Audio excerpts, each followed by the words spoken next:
So, good morning, good afternoon, and good evening to all of you from different corners of the world. It's fantastic to see so many of you here for this exciting session of Talking Interoperability. In today's session, we'll spotlight Azerbaijan's incredible journey of digital transformation. And I'd like to start by extending a warm welcome to our distinguished guest speakers, our panel of discussants, and of course, to each and every one of you joining us today. Your presence and participation are what make the discussion so enriching, and thank you for being the supporters and champions of our Digital Convergence Initiative. As you can see from the slide, my name is Li Yuan. I'm the Digital Social Protection Specialist at the International Labour Organization. It's my absolute pleasure to be your host. Para mim grande prazer ser o anfitrião desta reunião e moderador. Próximo slide, por favor. Nesta sessão, vamos entrar numa análise dos progressos, dos notáveis progressos realizados pelo Azerbaijão na preparação dos seus sistemas para a digitalização.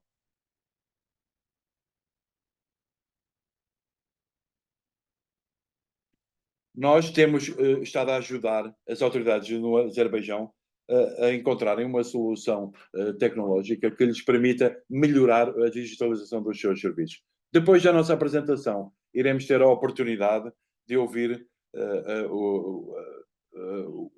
os nossos peritos que estarão aqui para responder a qualquer pergunta que tenham para lhes fazer.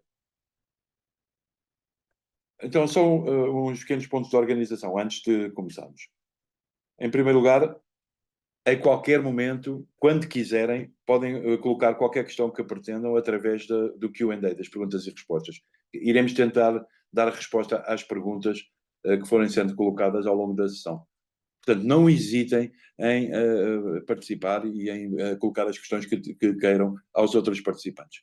Por outro lado, temos também a interpretação simultânea, portanto, basta carregarem no ícone que tem um globo terrestre e depois escolherem a linguagem que preferirem. A língua que preferirem, perdão.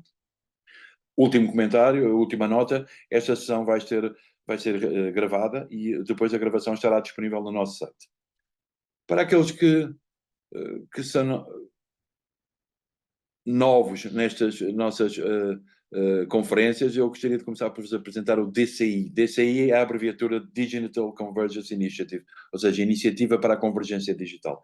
É uma iniciativa que reúne vários parceiros na tentativa de encontrar e aplicar os métodos informáticos mais corretos para a digitalização dos serviços de segurança social, de proteção social. A ideia é tornar todos estes sistemas mais interoperáveis e escaláveis, ou seja, que possam ser adaptados a diferentes dimensões.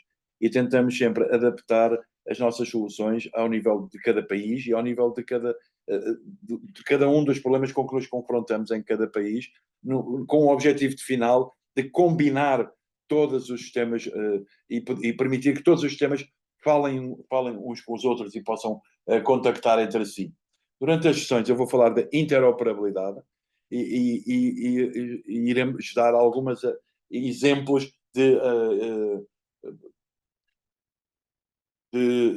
da forma como temos conseguido assegurar a interoperabilidade dos sistemas de proteção social em todo o mundo.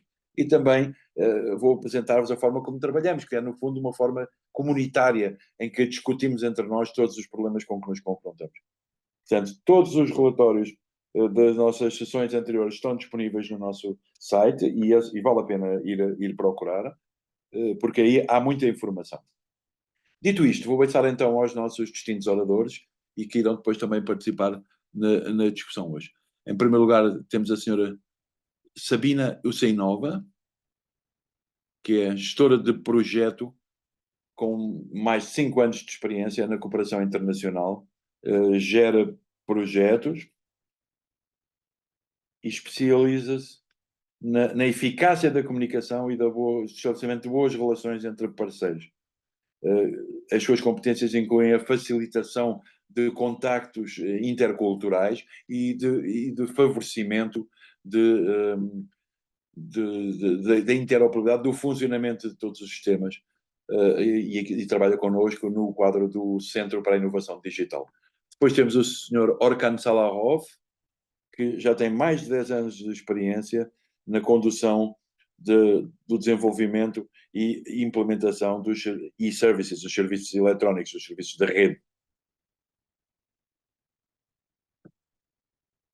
O trabalho dele está centrado na eficiência e na qualidade, no aumento da eficiência e da qualidade dos serviços públicos, passando pela transformação digital e por uma concepção dos instrumentos que seja adaptado ao utilizador. E ele trabalha no DOST Innovation Center. Depois vamos também ouvir o Sr. Andrea Martin, é um consultor de proteção social no Banco Mundial, que tem muita experiência na gestão de sistemas informáticos, de registros sociais e de pagamentos, da realização de pagamentos. E ao longo da última década tem aconselhado governos e outras instituições instituições internacionais em mais de 15 países, em tudo o que tem a ver com a digitalização dos serviços. Por último, teremos o Sr. Jeremy Joslin, que é o diretor executivo da OpenSPP, que é uma plataforma de segurança social de código aberto. E é também o cofundador e CEO da New Logic, que é uma empresa de consultoria informática. Tem mais de 20 anos de experiência e está hoje em dia a trabalhar fundamentalmente na digitalização e integração das soluções de proteção social. Muito conhecedor em tudo o que tem a ver com a inovação. Estamos muito reconhecidos a todos os participantes e vou dar a palavra ao primeiro orador, Samina Orkan, por favor. Tem a palavra. Muito obrigado. Obrigado, Sr. Moderador. Espero que estejam a ver bem os meus slides e a ouvir-me bem.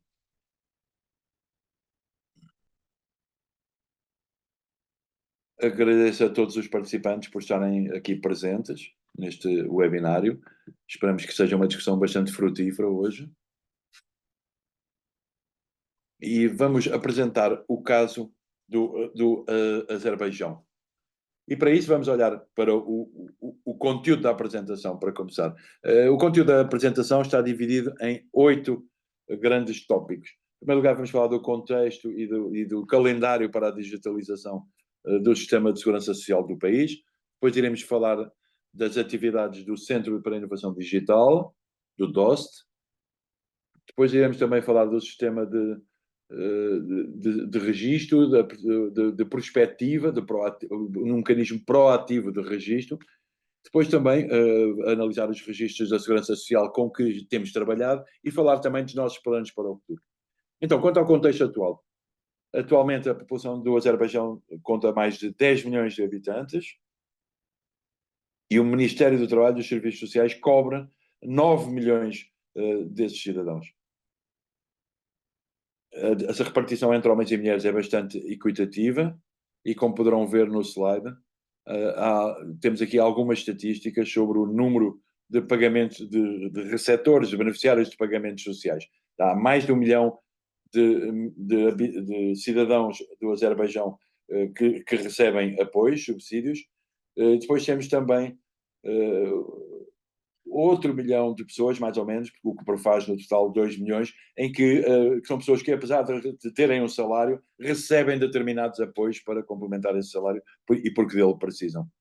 O facto mais notório aqui é que a pessoa mais idosa que está nas nossas listas é uma pessoa que tem 103 anos e recebe pensão. Pela idade que tem, claro. O Ministério do Trabalho do Azerbaijão cobre todo o ciclo de vida dos cidadãos, desde os recém-nascidos até a morte da pessoa. E para cada cidadão pode contar com diferentes instituições que estão incluídas, abrangidas na estrutura do Ministério e que funcionam no quadro do Ministério, às quais os cidadãos podem recorrer. Eu, por exemplo, há um serviço que trabalha com os desempregados. Depois temos também competências médicas que estão cobertas por pessoal também integrado no Ministério do Trabalho, que colabora em toda a prestação dos apoios sociais a vários níveis. Portanto, há diferentes instituições e atividades que são cobertas pelos diferentes serviços do Ministério do Trabalho. O sistema, a digitalização, o calendário para a digitalização do sistema de segurança social. Penso que podemos dividir este calendário em 4 grandes períodos. Primeiro foi a digitalização inicial, a fase inicial da digitalização, que durou 10 anos, de 2013 a 2013. Depois temos uma segunda fase, que é aquela em que estamos agora, exploração e integração, que vai durar 3 anos. Depois temos a transformação digital avançada, que irá decorrer de 2018 a 2023, e que tem tudo isto no passado, claro, e agora temos a entrar na 4ª fase, que é a fase 2024, que é a abordagem baseada nos dados recolhidos, que é aquela em que estamos agora a iniciar. Bom, então, nessa primeira fase de digitalização inicial, criámos toda a estrutura dentro do Ministério. Começámos a criar toda a estrutura informática dentro do Ministério. Isso começou em 2003. E nessa altura, todos os dados eram recolhidos de forma autónoma em cada região do país. E também a informação sobre os pensionistas era recolhida num programa muito simples que se chamava OSTROC. A partir de 2006, criámos um sistema de contas pessoais e também começámos a estabelecer as redes locais nas nossas regiões. Em 2008, tivemos uma avaliação e transformação dos sistemas de prestação de cuidados sociais num contexto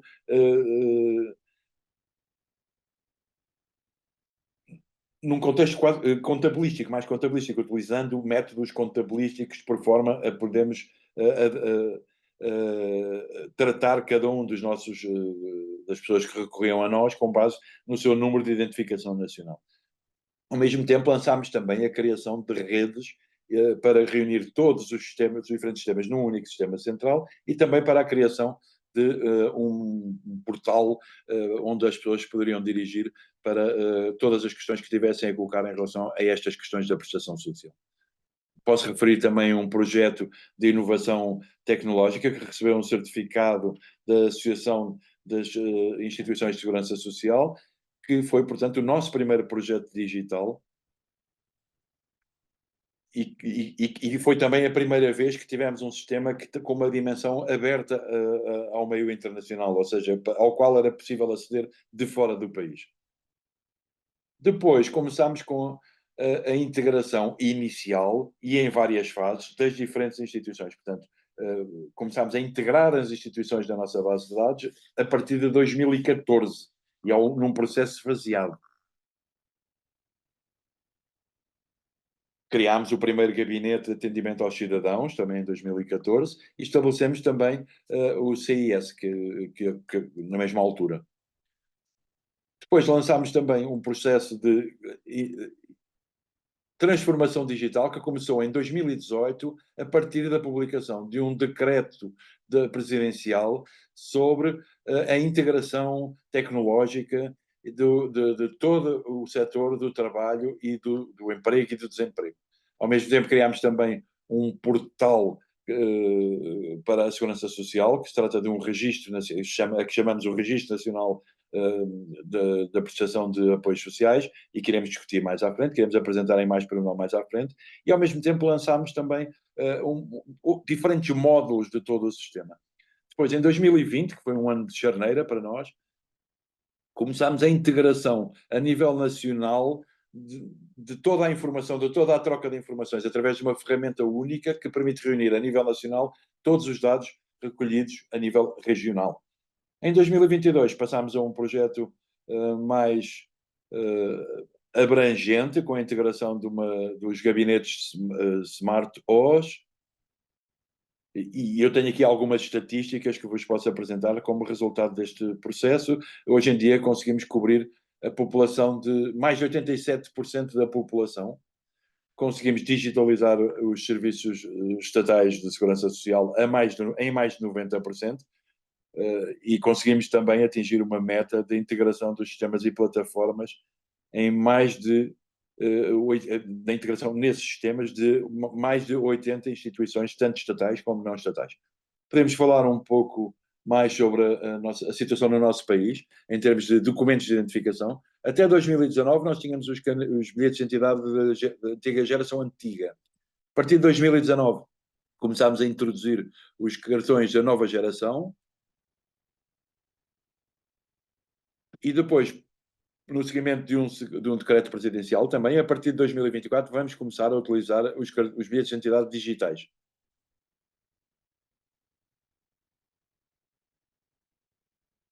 Portanto, a partir de 2024, um cartão de identidade, uma identificação digital, é considerada tão válida em termos jurídicos como a apresentação do cartão físico. No fundo, é esse o resultado. Quanto ao centro DOST, em 2018 houve um decreto do Presidente sobre a expansão da utilização dos serviços eletrónicos nos domínios de atividade do Ministério do Trabalho e do Emprego. E como um dos passos que demos nessa direção foi que em 2021 o Ministério do Trabalho e a agência DOST criaram um Centro para a Inovação Digital, o Centro para a Inovação Digital DOST. O objetivo era acelerar a digitalização dos serviços sociais do Estado, que são prestados aos cidadãos pelo Ministério do Trabalho, melhorar os serviços eletrónicos que já existiam e, por outro lado, gerir todos os serviços informáticos no domínio social a partir de um único ponto central. Para resumir, o que é que aconteceu? Antes da criação do Centro de Inovação, o Ministério e as instituições dependentes, como o Fundo de Proteção Social ou outros, tinham departamentos informáticos separados, distintos. E cada um centrava-se nas suas atividades e tinha, pura e simplesmente, um helpdesk. Havia vários projetos a funcionar, mas eram organizados e geridos por cada uma das instituições independentemente e não a nível central. A partir do momento em que criámos o Centro de Integração, todos estes departamentos informáticos foram consolidados numa única instituição. E aqui podemos ver algumas dos campos em que esse centro hoje em dia presta serviços de aconselhamento em linha.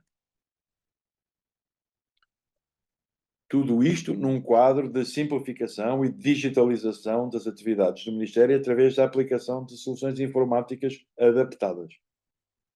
Isto envolve diferentes tarefas que pretendemos cumprir, nomeadamente para garantir a resiliência dos nossos sistemas informáticos, para aumentar o número de serviços que se baseiam e que utilizam como base este sistema de comunicação e de integração, garantir a sustentabilidade dos nossos sistemas e também assegurar um determinado nível de segurança das informações do nosso domínio. O objetivo fundamental é sempre aquele de garantir e melhorar a satisfação das pessoas que recorrem aos nossos serviços, no fundo. E aqui podemos ver a estrutura que está a ser aplicada. Neste slide temos só os departamentos ligados à informática. Temos várias atividades, desenvolvimento de software, de tecnologias da informação, segurança das informações, tratamento de dados, apoio ao cliente, apoio ao beneficiário. E isto permitiu-nos reduzir o número de pessoas que eram precisas para o funcionamento do sistema. Temos aqui uma descrição dos serviços que são utilizados, ou que são a que há mais recurso por parte dos cidadãos no Azerbaijão. 145 serviços, ou seja, 91% dos serviços já estão digitalizados, já são prestados de forma eletrónica.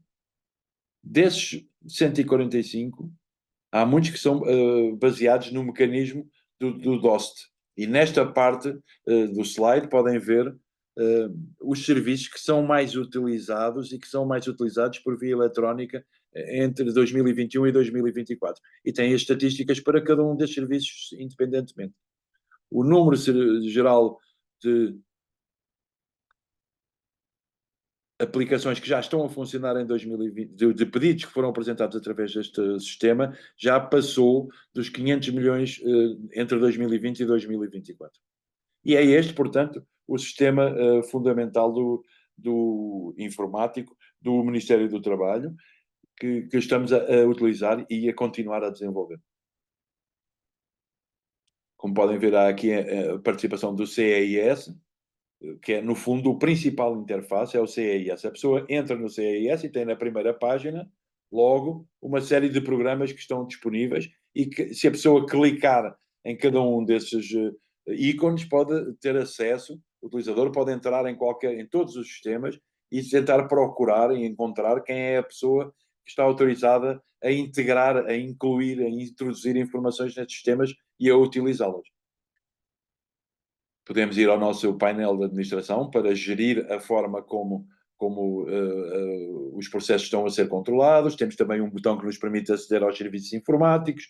Portanto, toda uma série de atividades a que as pessoas podem recorrer com um simples clique.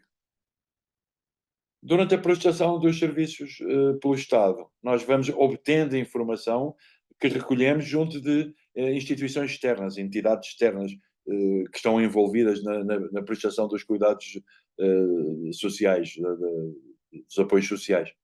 Há, portanto, uma troca de dados e essa troca é feita através do CES, que funciona como uma ponte entre as funções integradas e as funções de gestão. E que depois está disponível e tem a capacidade de fornecer informação a entidades externas, informação estatística ou links que lhes permitam chegar à informação que procuram. Portanto, em resumo, o CEIS centraliza todo o tráfego de informação eletrónica entre todos os serviços. Estamos a falar dos serviços de emprego, de proteção social, de segurança social, claro. Foi estabelecida em 2014 e, a partir daí, tentámos aplicar uma abordagem de uma janela única. Ou seja, uma janela que permita ter todo o acesso a tudo aquilo que podemos pretender utilizar e depois ligado a 4 registros diferentes. Um registro do trabalho e desemprego, um registro de pagamentos sociais, um registro de prestações sociais e um registro de assistência social.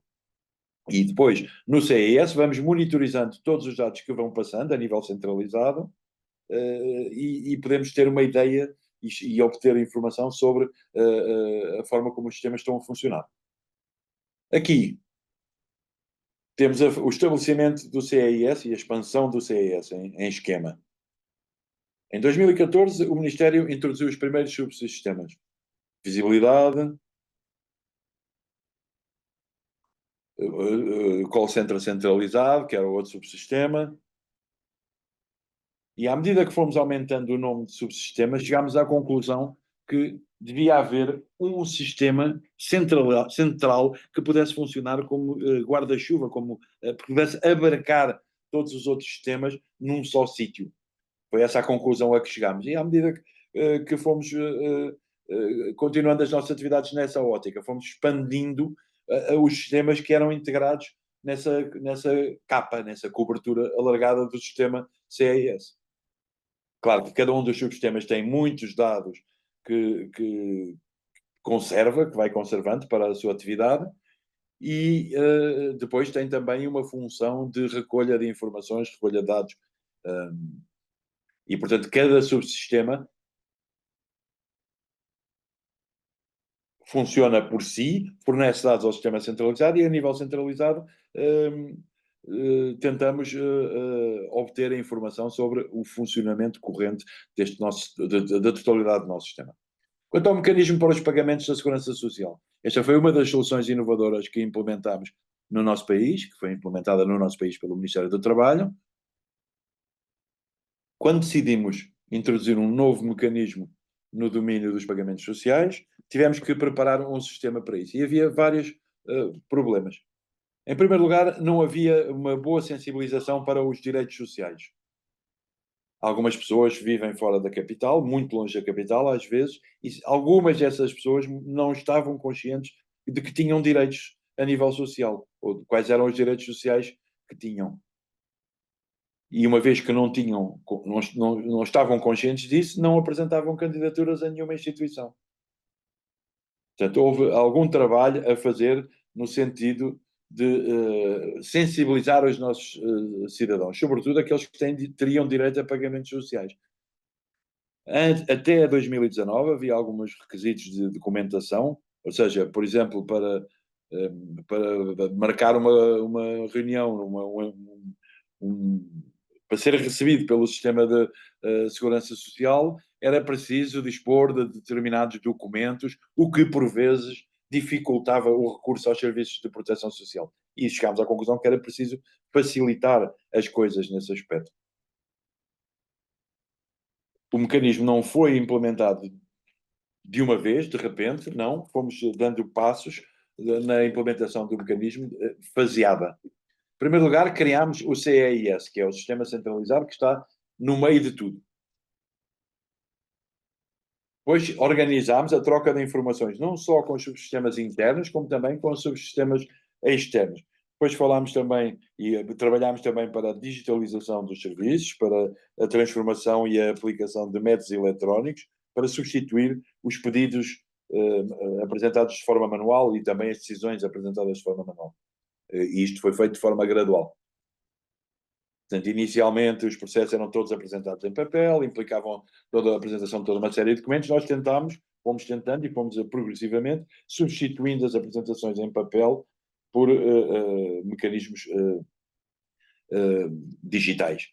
Como é que funciona então o sistema que nos permite reconhecer e procurar dados sobre aquilo que está a acontecer e conceber o nosso sistema para o futuro? A função que nós desenvolvemos identifica a informação sobre os direitos sociais dos nossos cidadãos. Esse é o primeiro passo. Depois, essa informação é tratada, é passada do papel para sistemas informáticos, ou seja, é digitalizada. E a partir daí podemos verificar se os dados estão corretos em comparação com os dados de instituições, de entidades internas e externas. Vamos fazer verificação dos dados e chegamos temos um mecanismo que nos permite, sem intervenção humana, determinar se uma pessoa, por exemplo, tem direito a uma pensão, tem direito a algum pagamento de uma prestação social, isto com base nos dados que são recolhidos sobre essa pessoa nos diferentes subsistemas. E depois temos também canais de informação que nos permite transmitir todas as informações que são necessárias, por exemplo, para enviar para um banco, para que esse banco abra uma conta bancária no nome de uma pessoa que não a tenha, para ela poder depois receber aí as suas prestações sociais. Há, portanto, uma mensagem informativa que a pessoa recebe, por exemplo, no seu telefone, no seu telefone portátil, que recebe um SMS onde lhe é dito parabéns por ter chegado à idade da reforma.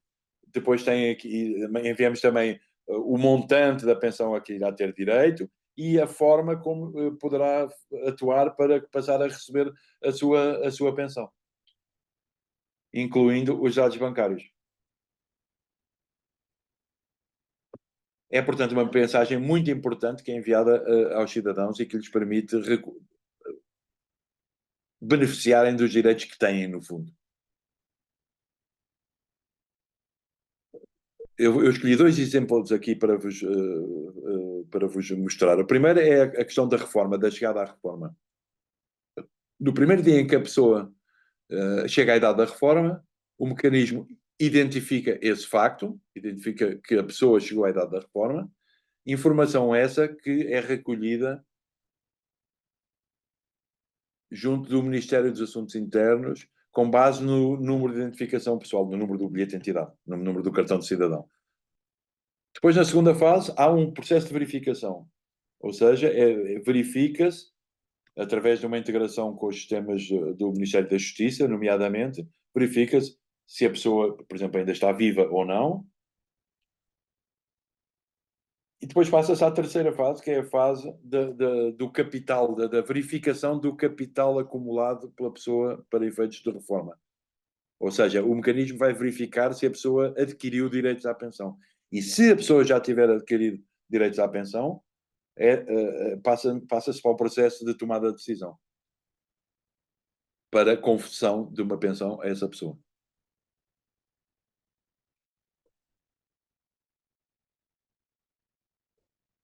Portanto, este processo de decisão também é feito pelo mecanismo, ou seja, sem intervenção humana. É feito no quadro deste mecanismo sem intervenção humana. É tudo automático. Depois, há o envio da informação à instituição bancária e a informação à pessoa de que passa a ter direito a uma pensão de reforma, como eu expliquei há pouco. São as duas últimas fases. Aqui temos um exemplo de um serviço para a concessão de um abono de família. O esquema é o mesmo, ou seja, há um dado, há uma informação que nos chega ou do Ministério dos Assuntos Internos, ou com base no número do cartão de cidadão, ou que vem, por exemplo, do Ministério da Justiça, em relação aos recém-nascidos, portanto, ao facto de que foi registado um recém-nascido na conservatória. Depois há uma verificação de se os pais existem, se há pai e mãe, se estão vivos, se não estão vivos. Portanto, há todo um processo de verificação. Depois, um processo de decisão. Tudo isto é feito dentro do sistema. E depois o mecanismo decide se há ou não direito a um abono de família e qual é que é o montante desse abono. Em termos de números, a partir do momento em que este mecanismo foi introduzido, em janeiro de 2019,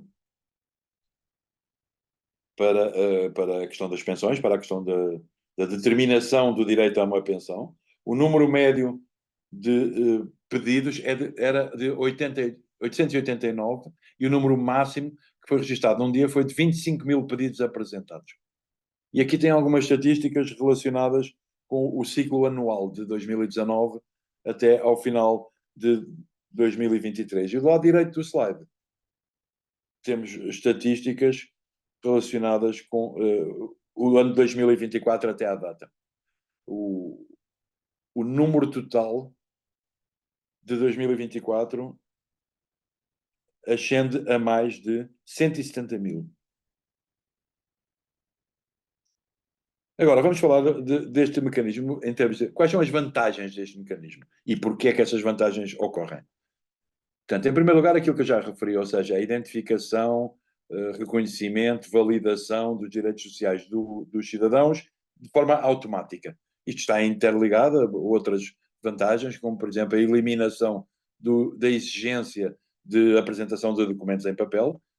Antes deste mecanismo ser aplicado, a pessoa, quando chegava à idade da reforma, tinha que navegar por entre diferentes autoridades governamentais para chegar ao ponto em que para recolher 6 ou 7 documentos que depois tinha que apresentar à Segurança Social. Agora já não é preciso fazer tudo isso, porque toda a informação que antes existia em papel pode ser obtida através da integração com outras instituições. Portanto, diminui-se, portanto, o custo e o tempo que é necessário para que os nossos cidadãos gastassem em todo o processo. Porque as autoridades, as entidades centrais conseguem obter essa informação junto das suas entidades descentralizadas. Portanto, há, portanto, uma melhoria muito acentuada na praticabilidade de todo o sistema. Vou agora então falar da arquitetura funcional.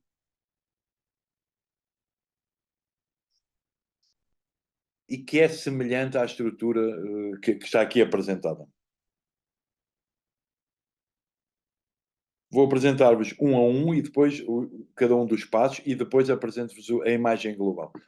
Um cidadão pode dirigir-se ao Estado através de diferentes canais de prestação das prestações sociais. Temos desde meios clássicos, como um call center.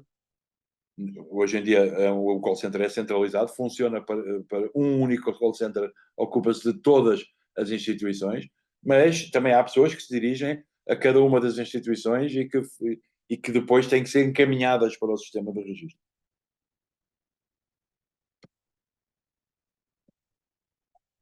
Temos, portanto, métodos tradicionais de apresentação dos pedidos e temos também opções digitais. As pessoas podem apresentar o seu pedido de forma digital, que era o objetivo. Em termos de acesso às aplicações digitais por parte dos nossos cidadãos,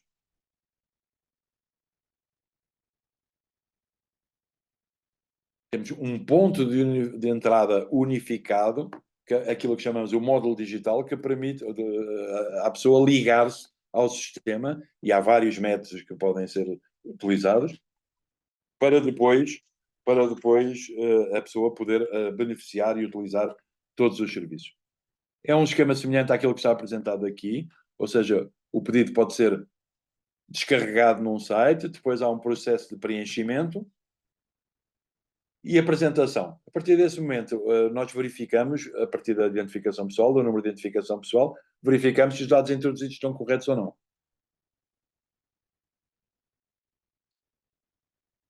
Depois temos também sistemas que permitem troca de informações para essa verificação entre as diferentes instituições, com base no número de identificação pessoal ou com base também numa assinatura, do número de conta.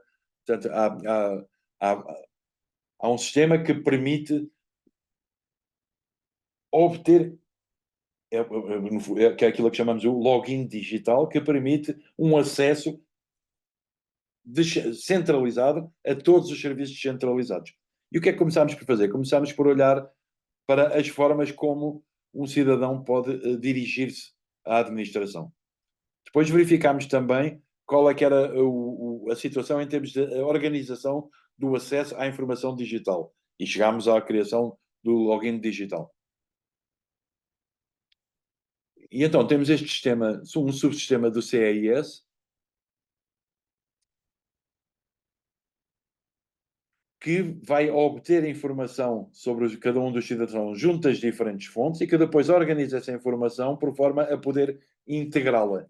Este é um projeto de o que chamamos de ponte digital, que foi iniciado em 2021 e que tem estado a ser desenvolvido desde então. Através dessa ponte digital, o Ministério foi capaz, ou conseguiu, organizar toda uma série de plataformas que são de mais de 80 entidades estatais ou externas ao Estado, cuja informação hoje em dia pode ser tratada a nível centralizado. Gostaria de falar também um pouco sobre este projeto. Antes de começarmos, o que tínhamos era que cada instituição geria o seu próprio sistema e dava resposta às perguntas que lhe eram colocadas pelos cidadãos. Mas para garantir um módulo de one-stop shop, ou seja, de contacto único, um ponto de contacto único para os serviços digitais, foi logo identificado como uma necessidade para que as pessoas pudessem ter o melhor acesso àquilo a que têm direito. Por outro lado, temos que nos preocupar com a segurança da informação e temos que preocupar com que a informação certa chegue ao lugar certo. Foi para isso que criámos esse sistema de ponte entre todas as instituições do Estado e fora do Estado também, para poder seguir todo esse processo. Depois, com base na experiência adquirida e nos dados recolhidos, em todo este processo de implementação, foi criado um projeto mais elaborado de ponte digital para cumprir os requisitos legislativos e as necessidades de funcionamento dos serviços. E foi isso que criámos, o tal sistema Bridge. Há infraestruturas virtuais, infraestruturas fixas, infraestruturas físicas e todas essas infraestruturas colaboram atualmente de forma integrada e digital. Por outro lado, temos subsistemas que estão aqui apresentados e que são sistemas de instituições subordinadas, mas que têm acesso ao CEIS e que podem utilizar os subsistemas do CEIS também, com base nos relatórios que apresentam também. Um exemplo da integração aqui, como vos disse, nós conseguimos no Ministério coligir as informações. Aqui tem uma amostra da tabela de informação que nós obtivemos de outras instituições, por exemplo, o Ministério da Ciência e Educação. Aí recebemos informação sobre os diplomas universitários, que acaba por estar também refletido no gabinete dos cidadãos sobre os sistemas de emprego, por exemplo. Dos serviços fiscais recebemos informação sobre os contribuintes e por aí fora. São vários exemplos de muitos.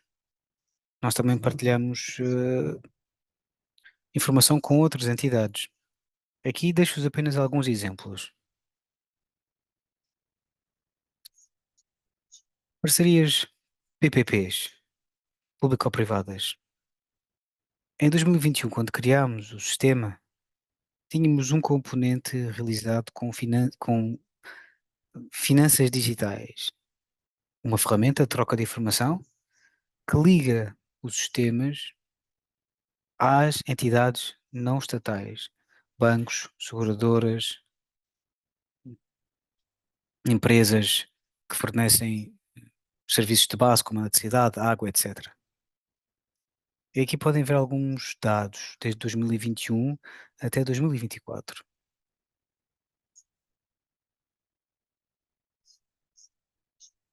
Antes desta troca de informação e desta ferramenta, quando alguém se dirigia a um banco com pedido, por exemplo, e tinha intenções de receber um crédito, a pessoa tinha que fazer-se munir de algumas referências de emprego, etc. Mas com esta ferramenta de troca de informação financeira, basta, se a pessoa assim o desejar, dar a sua permissão ao banco para que este possa obter informação relevante junto da instituição relevante também. Portanto, assim os nossos cidadãos podem obter crédito em 30 segundos, junto de instituições financeiras ativas. Portanto, isto um exemplo de PPPs e troca de informação financeira digital. Toda uma série de componentes no nosso ambiente atual de armazém de dados, por assim dizer. Temos o Green Plume, que é o principal, depois processamos os dados, vai para o ClickHouse a seguir, como destino final.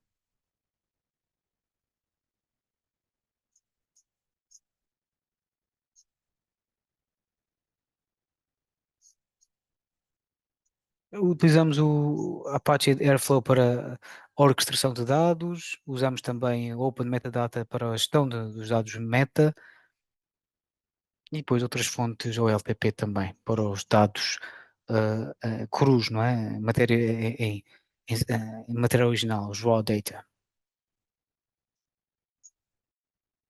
Utilizamos também formatos pré-definidos e para garantir as interoperabilidades entre vários servidores. Aí as especificações são bem definidas e está tudo bem catalogado num, num catálogo interno. Encontramos aí recomendações técnicas, recomendações para os utilizadores, para a utilização em geral. São documentos mais de caráter interno e não são publicados para o público em geral. Mas quem faz parte desta ferramenta de troca de dados e de informação tem acesso a tudo isto. Utilizamos vários métodos em termos de acesso, como serviço web, API, point-to-point e outras tecnologias. Temos também outros métodos importantes para garantir que se cumpram as normas auditorias técnicas, por exemplo, para cada processo de troca de informação de dados. Aí são estes alvo de auditorias técnicas por parte das equipas técnicas para garantir o cumprimento das normas. Há também monitorização frequente para garantir realmente o cumprimento das normas. Para além disso, a infraestrutura da base de dados na nossa instituição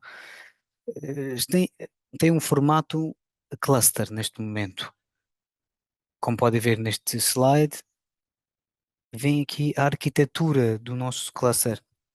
Não vou aqui entrar no pormenor, claro, porque são apenas alguns exemplos com os quais vos deixo. Temos muitos subsistemas, dependendo das atividades do Ministério ou dos vários ministérios. E há muitos dados em cada um desses subsistemas. Para podermos monitorizar os dados, há um subsistema que é o Analytics, que é da análise de dados, não é? Para trabalharmos com este subsistema, temos um outro departamento à parte da gestão de dados. Aqui temos 6 vertentes com informação. O que é que se faz em cada uma delas? Melhoria dos vários dashboards 733, ou vários, aliás, nesse subsistema, atualizá-los, automatização, simplificação dos relatórios, todo o processo. Aí podemos criar também novos relatórios com base nos pedidos que nos chegam.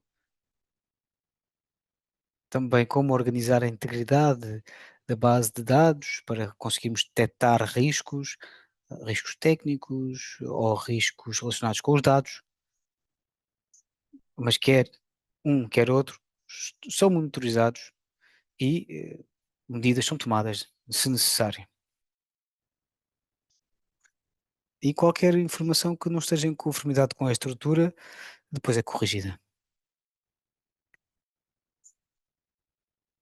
Implementamos também algumas medidas de segurança, questões de privacidade também. Temos aqui, sobretudo, 4 elementos maiores nesta área: os controles de acesso e a autentificação, uma delas. eh, Controles de acesso com base no papel que a pessoa desempenha e nos objetivos também do utilizador. E, portanto, garantimos assim que só utilizadores autorizados é que podem ter acesso aos nossos sistemas específicos e plataformas. Utilizamos também assinaturas, eh, uma gestão de acesso privilegiado e também logs de acesso. Temos também uma monitorização da base de dados e das suas atividades, e para identificar potenciais ameaças. Temos também firewalls.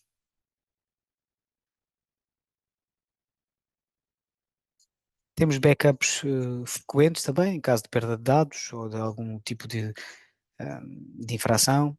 Temos estratégias também para restaurar sistemas críticos, no caso de haver algum desastre.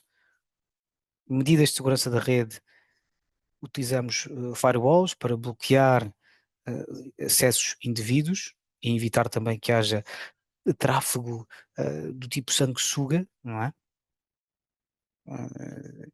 Eh, Também monitorizamos o nosso domínio, evitar também qualquer tipo de branqueamento de capitais ou outro tipo de burlas e formação também. Como vos disse, o Ministério conta com cerca de 8.000 funcionários.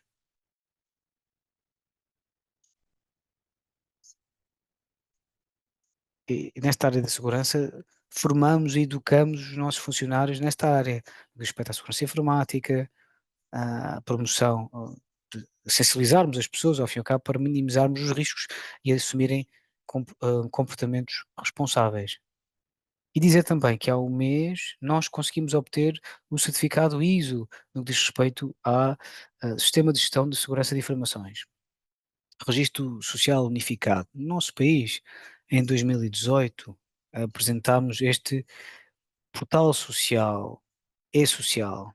Esta é a plataforma que permite aos nossos cidadãos eh, rastrearem todos os dados na área social.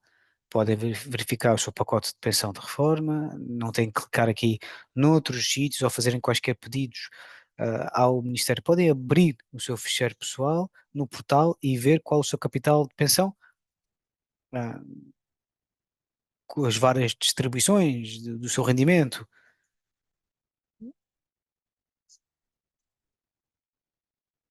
E assim podem também, para além disso, rastrear chamadas. Temos chamadas no nosso call center. E assim permitimos ver quais notificações, em termos de contratos laborais e outros benefícios também. Para que este portal possa também ser acessível ao público em geral, nossa sociedade, eh, introduzimos aqui também uma aplicação de telemóvel. para iPhones e para Androids. O número de utilizadores tem vindo a crescer, de utilização diária, portanto, pode-se registrar neste portal através de uma assinatura, de uma eletrónica, assinatura, e com o seu login necessário. Uma das funções neste portal é esta referência eletrónica e-reference, que permite aos nossos cidadãos descarregarem, perdão, estas referências eletrónicas que têm a ver com as atividades que desempenham nos ministérios. Desde 2019 até 2024, já foram descarregadas mais de 4 milhões de referências e até agora temos quase 250.000 downloads até agora, neste ano. Estas referências eletrónicas têm um código de barras e um código QR que permite assim a outras instituições validarem essa autenticidade destas referências eletrónicas. Vantagens. Acho que ainda temos algum tempo, temos pouco tempo, aliás, portanto não vou entrar aqui muito no pormenor disto, mas gostaria apenas de falar das principais vantagens.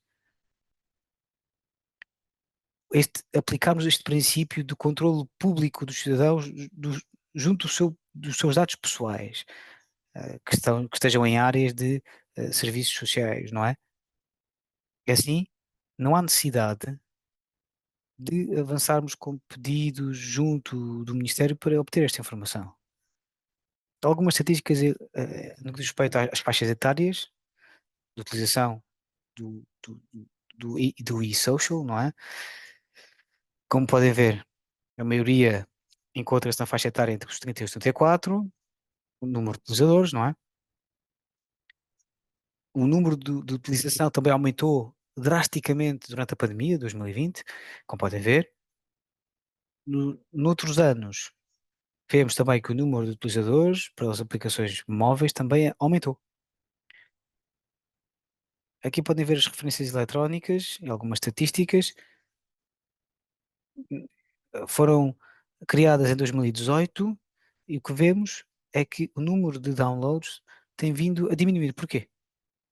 Porque agora as instituições já não precisam de pedir qualquer tipo de documentação em papel ou de referências eletrónicas dos cidadãos. Com essa informação podem obter essa informação junto através do serviço digital.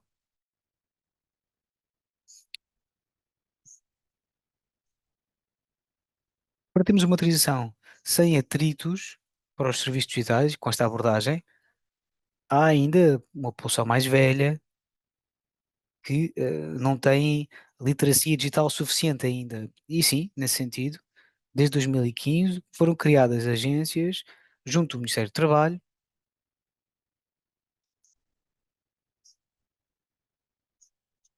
agências que tinham várias metas, por assim dizer. Em primeiro lugar, melhorar a qualidade dos serviços na área social, ou seja, a oportunidade de aumentar a transparência e garantir que se apliquem soluções inovadoras, e também um modelo do balcão único, One Stop Shop, permite essa transição e evita também a burocracia e aumenta também o grau de satisfação dos cidadãos. Temos serviços, temos centros de prestação de serviços e temos também um central sob a égide do Ministério e, portanto, todos eles operam com o princípio do balcão único, One Stop Shop, o que garanta aos cidadãos esse acesso aos serviços sociais.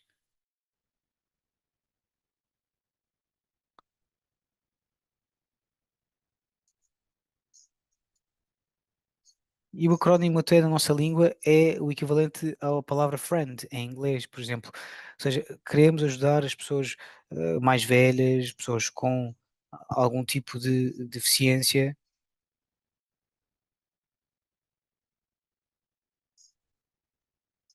E temos também um ponto de serviço Smart Dost, implementado em 2022. Estes centros de serviços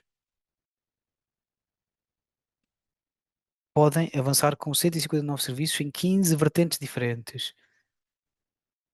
O que é que foi abordado? tivemos alguns desafios durante o processo de digitalização dos nossos serviços sociais estatais. O que é que nós vimos? Que há um sistema sistemas de informação fragmentados e, portanto, solução, implementámos o CIIS. Também havia dificuldades de coordenação, porque junto dos vários departamentos informáticos dos ministérios e, portanto, criámos o DOST, Centro de Inovação. E para podermos implementar o princípio do controle público dos cidadãos junto dos seus dados pessoais, introduzimos o portal E-Social. E para melhorar a qualidade de serviços, apresentámos o modelo DOST de One Stop Shop, balcão único, ou guichê único.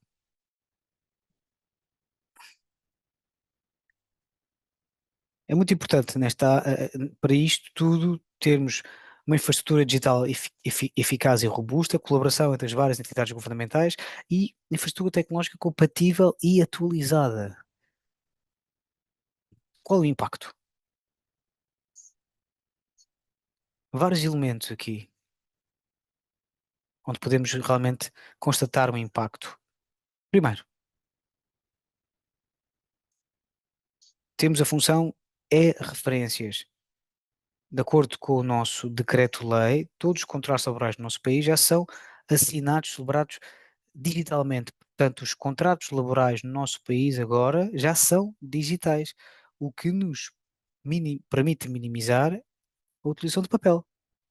E assim, indiretamente, contribuímos para a conservação da natureza. Poupamos tempo também. Temos informação atualizada semanalmente, sem qualquer tipo de infração digital.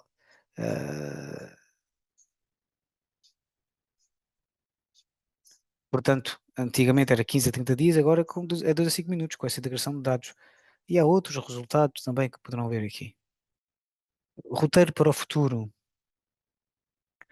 À esquerda, podem ver aqui alguns passos que queremos dar ainda. Queremos continuar os nossos esforços de digitalização, alargar também essa integração junto a entidades estatais e não estatais. Iremos continuar a trabalhar, a avaliar os nossos subsistemas e queremos melhorar as suas funcionalidades também. Vamos continuar a trabalhar para aumentar a literacia digital junto dos mais velhos, junto daqueles também que vivem muito afastados da capital ou dos centros, a melhorar o caráter fidedigno dos dados, verificá-los, portanto, e outras atividades também nesse sentido. E queremos melhorar também essa transição para IA, inteligência artificial, e incluir aqui alguns elementos da IA na área dos serviços sociais. Queremos também melhorar a nossa arquitetura, optimizar os nossos recursos internos e o nosso fluxo de operação de dados, e assim o nosso ambiente informático. Iremos incluir aqui o Minho também, o Iceberg Storage, eh, e também outras bases de dados analíticas Wire Processing, por exemplo. Um último slide para resumir aqui as coisas. O que é que fizemos? Em 20 anos, 2020, 2013, 2024, em termos de digitalização, o que é que fizemos? Optimizámos recursos informáticos, o nosso serviço de apoio técnico tornou-se muito mais flexível, implementámos medidas no que diz respeito a garantir a segurança o caráter fidedigno dos nossos sistemas de informação e bases de dados, garantimos também a integridade das nossas bases de dados e melhorámos os projetos digitais, atualizando-os e tornando-os mais avançados. A partir de 2025 vamos ter uma abordagem proativa com base nos dados, e aí queremos avançar com os serviços sociais proativos. Iremos também trabalhar nesta questão da literacia digital e dar formação ao nosso pessoal sobre como trabalhar os dados para continuarmos a melhorar e termos decisões bem tomadas, levadas, ancoradas nos dados, e integrar também as tecnologias da IA no nosso setor social.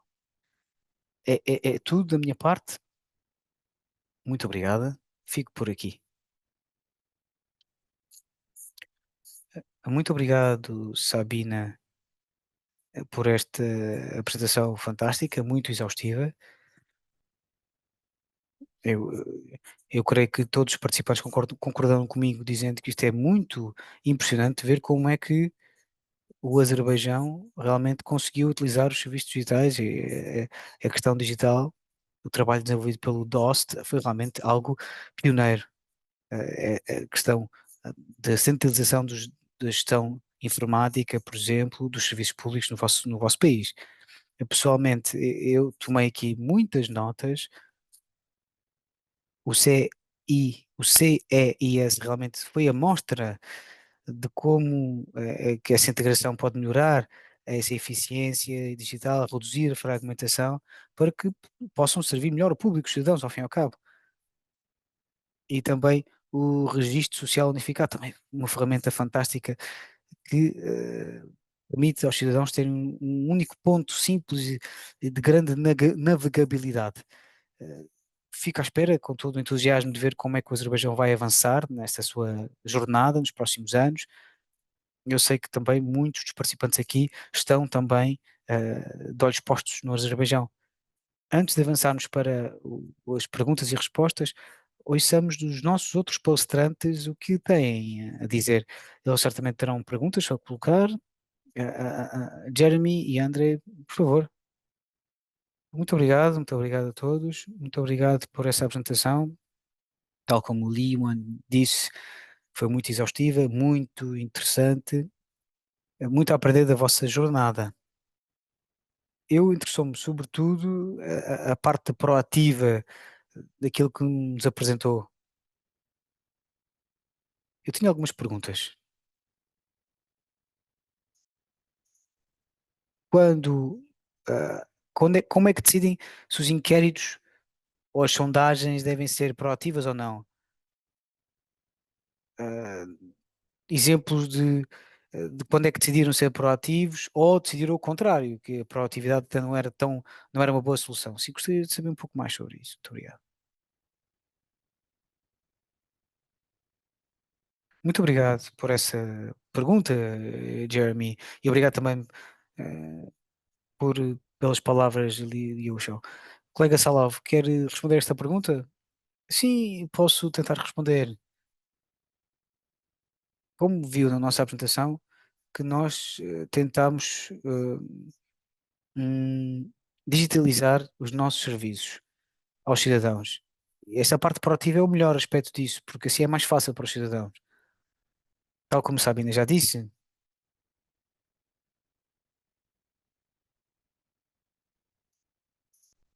há pessoas que desconhecem os seus direitos.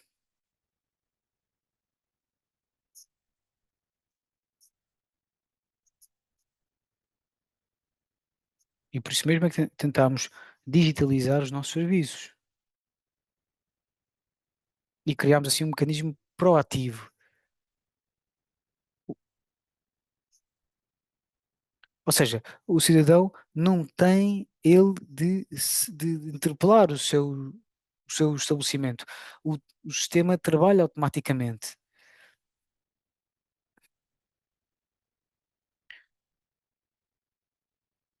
Ao digitalizarmos os nossos serviços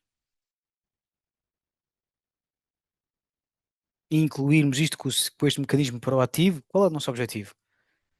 Eh, Queremos passar todo esse mecanismo para esse caráter proativo. Quais os desafios, no entanto?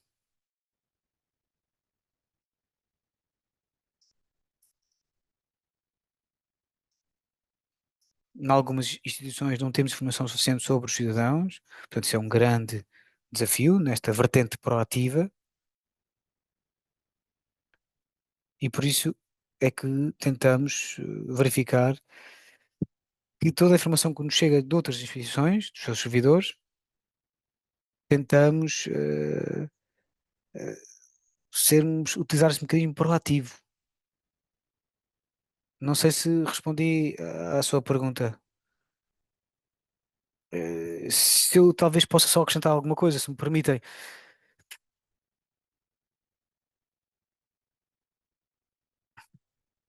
há aqui vários perigos, não é?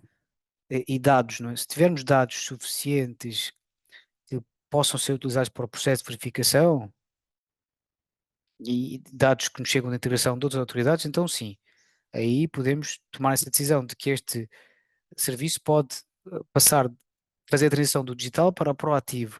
Se, no entanto, não tivermos dados suficientes, então mantemos o serviço apenas como eletrónico. Não sendo isto possível também, até podemos ter alguns serviços manuais.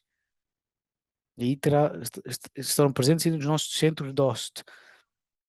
Por exemplo, podemos ter alguns desafios ainda de respeito aos dados eh, relacionados com os benefícios quando há óbitos. Quando, por- e se tivermos dados insuficientes de outras autoridades relevantes, não conseguimos avançar com esse pagamento único para o funeral ou para os benefícios de óbitos, não é? Eh, E, portanto, tem que ver com a qualidade da informação. Se for suficiente, podemos tomar essa decisão de fazer essa transição sem atritos para um mecanismo proativo. Não sendo o caso, ficará esse serviço só digital ou mesmo manual, e só depois é que poderemos tornar esse serviço proativo, quando tivermos mais dados. Muito obrigado. E apenas uma pergunta de seguimento, se me permite, rapidamente. Esse proativo é, pode tão simplesmente ser dar um toque à pessoa e dizer, olha, ouça, tem essa possibilidade, ou é realmente uma coisa completamente automatizada? Bem, no nosso caso é automatizado, é automático.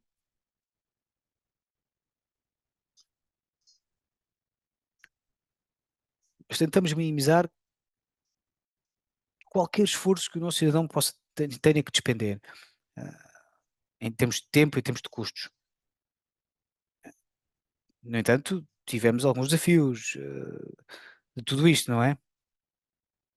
A literacia digital. Muitas vezes há processos que são feitos automaticamente, mas há pessoas que poderão não saber como utilizar alguns portais ou o que fazer. É preciso esclarecer os pagamentos e outros pormenores, não é? E por isso é que eu vos disse na minha apresentação que mantivemos alguns métodos tradicionais. O call center centralizado, por exemplo, mantivemos também os centros DOST, portanto, tentámos, por um lado, ser proativos, minimizar os esforços dos nossos cidadãos, por outro lado, tentámos também contribuir para o aumento dessa literacia digital. O nosso próprio pessoal, sobretudo aqueles que trabalham em projetos específicos que interpelam diretamente os nossos cidadãos, eles deslocam-se a regiões mais remotas do nosso país e demonstram às pessoas como trabalhar, como funcionar com esse portal social. Ah, Porque é preciso mostrar à pessoa, mesmo uma pessoa mais velha, por exemplo, ah, não sabemos o que é que elas precisam. As pessoas às vezes mais velhas querem informação sobre as suas pensões da reforma. Onde é que as podem encontrar, por exemplo, com os mais jovens? É muito mais fácil, é diferente. Basta organizar um webinário, uma sessão informal e eles irão perceber tudo. Ou eventos de sensibilização, uh, comunicados de empresa, perdão, de imprensa, mas com os mais velhos ou com a população de mobilidade reduzida ou com deficiência, aí é diferente.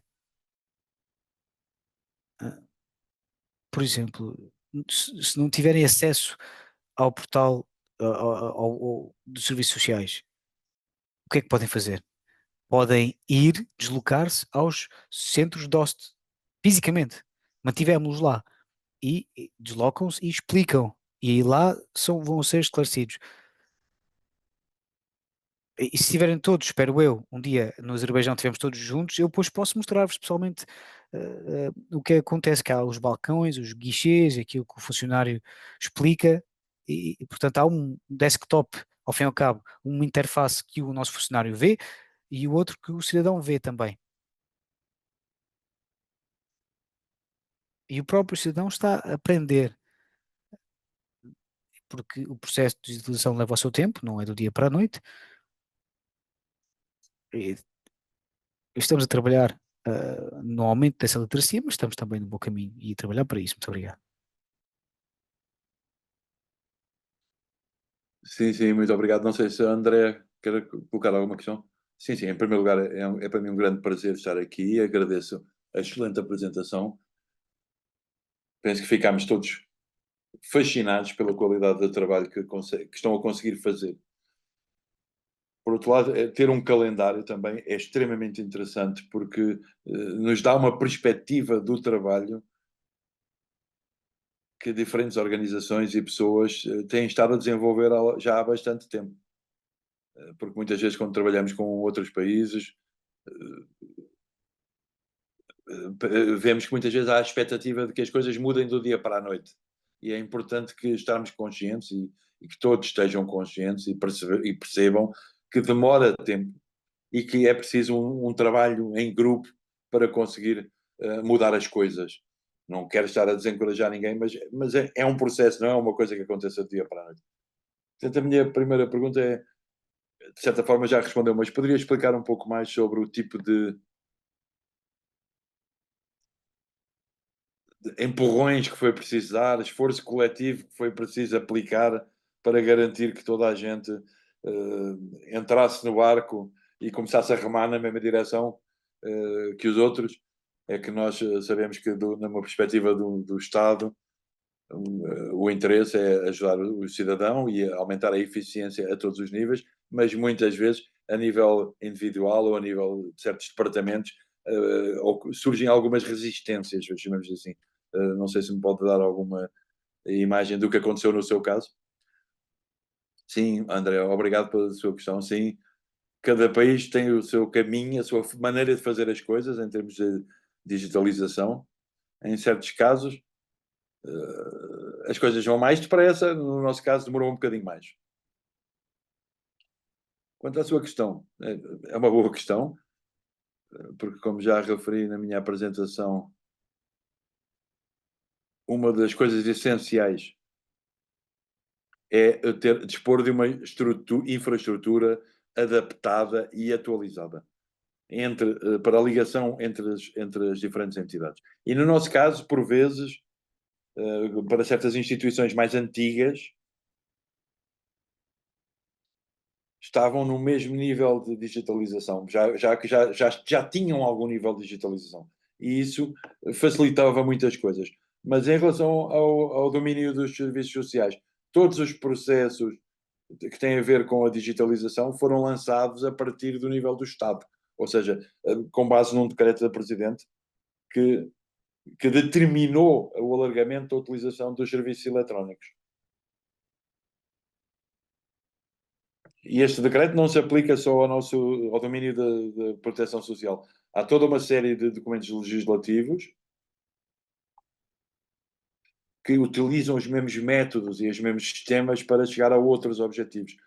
E foi por isso que nós começámos, primeiro, pela integração em 2014, lançámos o processo de integração em 2014, mas foi mais ou menos uma integração ponto a ponto.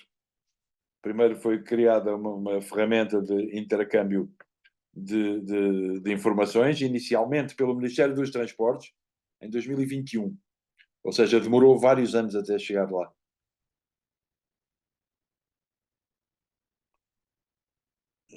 A maior parte das autoridades governamentais aqui no Azerbaijão estão agora num processo de digitalização. E é por isso que estamos a funcionar e a avançar em paralelo. Estamos a organizar a integração das diferentes instituições de forma faseada. E quando verificamos que há falta de dados, nós comunicamos isso às entidades responsáveis, ou seja, temos grupos de trabalho comuns, que é a ferramenta mais importante, que reúne os ministérios mais importantes, cujos dados nos são mais necessários. Podem ser o Ministério da Justiça, pode ser o Ministério da Saúde, em relação à avaliação da visibilidade, por exemplo. Podemos ter que estar em contacto com os serviços fiscais. Portanto, organizamos grupos de trabalho com todas essas entidades e tentamos sempre manter o contacto com elas e discutir toda e qualquer questão que possa surgir, que elas possam colocar. por exemplo, uma entidade que esteja a ter problemas no desenvolvimento de uma infraestrutura de contacto direto com o cliente por meio de digitais, pode dizer-nos isso mesmo e dizer-nos: nós não conseguimos fazer isto da melhor forma porque por isto e por mais aquilo. Fatores que não dependem do nosso controle. E nós aí tentamos ajudar a resolver esses estrangulamentos e nomeadamente, estabelecendo uma maior cooperação entre as instituições. Foi assim que conseguimos começar a colaborar com a maior parte das instituições e ir eliminando as rugas. E à medida que fomos avançando, estamos a conseguir cada vez mais alcançar determinados objetivos em termos de digitalização e também de desenvolvimento de parcerias. E isso é que é o mais importante. Não sei se respondi completamente à sua pergunta, mas é o que tenho para dizer agora. Sim, sim, perfeitamente. Sim. Se não me importa, tenho mais uma pergunta também relacionada com esta. É bastante impressionante, penso que integraram 80 sistemas diferentes, o que são muitos sistemas. O que eu gostaria de perguntar, definiram alguma padrão, alguma norma API, algum padrão, alguma norma para o formato dos dados? Como é que foram desenvolvidas as normas que permitem uma comunicação sem obstáculos entre todos estes diferentes sistemas, 80 sistemas ao mesmo tempo? Sim, foi o Ministério do Desenvolvimento Digital e dos Transportes que estabeleceu os APIs e as normas API e os protocolos de intercomunicação entre os sistemas, o que implica métodos de comunicação e também regras de integração para assegurar que os dados sejam trocados de forma consistente, coerente e possam ser compreendidos por todos os sistemas. Depois passámos por processos de ensaio, de teste, que estão sempre a ser aplicados de forma a validar a funcionalidade e a fiabilidade das infraestruturas que são dedicadas à transferência de dados. Há sempre uma cooperação entre todas as partes envolvidas para garantir que o cumprimento, a compreensão e o cumprimento dos requisitos de comunicação. Sim, sim, só para acrescentar a minha experiência. Como eu já referi, como já referiu o Sr. Sarraf, toda a integração no nosso país é feita a partir da ferramenta de intercâmbio nacional, ferramenta nacional de intercâmbio de dados. E esses APIs são estabelecidos por outro Ministério, o Ministério do Desenvolvimento Digital e do Transporte. E são esses APIs que aplicamos a nível nacional.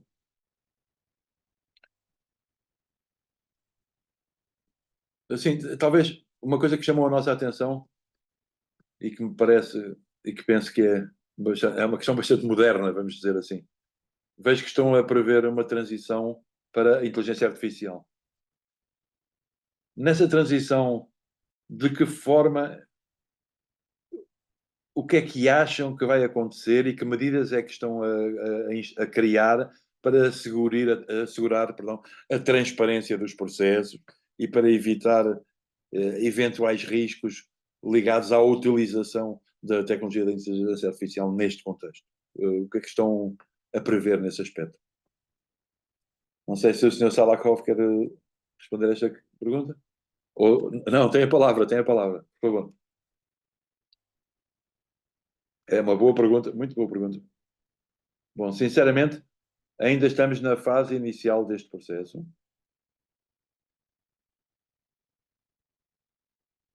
E criámos uma unidade, dentro do nosso centro, uma unidade dedicada, que é a unidade de gestão de dados e inteligência artificial.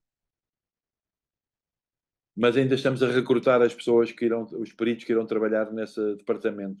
Portanto, embora tenhamos à nossa disposição dados que poderão potencialmente ser utilizados para aplicações de inteligência artificial no domínio da proteção social, ainda não avançámos muito nesse processo a tal ponto que nos permita ainda identificar as questões que se irão colocar, mas posso garantir-vos que estão a ser tomadas todas as medidas para assegurar o cumprimento das normas de proteção de dados no nosso país. E isto não está só relacionado com a nossa instituição, há outros atores neste domínio que também trabalham na aplicação da inteligência artificial, ligados ao setor social, e nós, no nosso setor, ainda estamos numa fase muito inicial desse processo. Vamos ter que recrutar peritos, estamos num processo de recrutamento de peritos, e depois também de aprendizagem dos processos, porque o domínio social é bastante característico.